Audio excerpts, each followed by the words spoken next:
বাড়ি ছেড়ে চলে যায় তাহলে আমি আমি সত্যি সত্যি এই বিয়ে করব না। অহনা,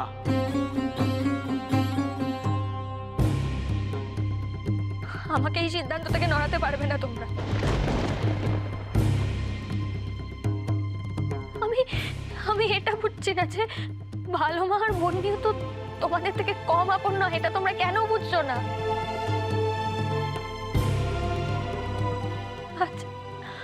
আজ আমার জীবনের এত বড় একটা দিনে যদি ভালো মা আর বন্ডি আমার পাশে না থাকে তাহলে আমার কাছে সব মূল্যহীন হয়ে যাবে। আমি আমি কোনোদিনও সুখী হতে পারবো না। এটা একটু বাড়াবাড়ি হয়ে গেল না অহনা? মা, আমার কথায় কিছু মনে করো না, কিন্তু বিয়েটা তো আমার, তাই আমারও কিছু মতামত থাকতে পারে। কিসের মতামত?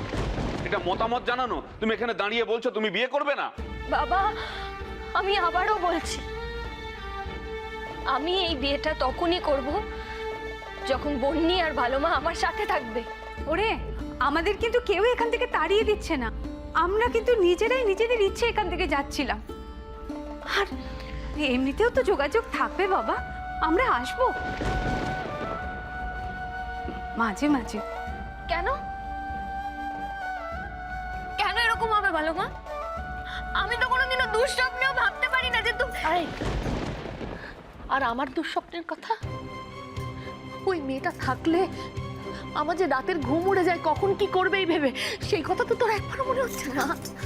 মা, তুমি কার জন্য এত চিন্তা করছো? কিসের জন্য? আমার কথা ভেবে তো।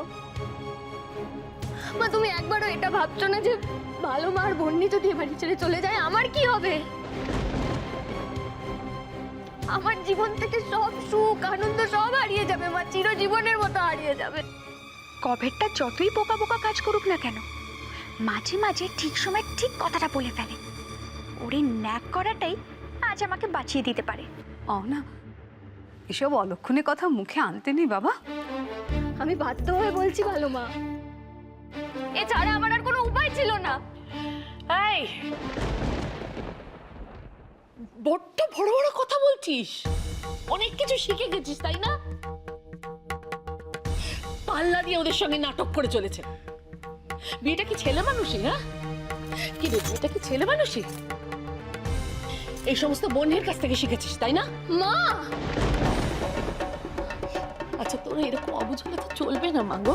হ্যাঁ, আমরা যা বলবো তোকে তাই শুনতে হবে। এই বিয়ের সঙ্গে আমাদের মান সম্মান সমস্ত জড়িয়ে আছে।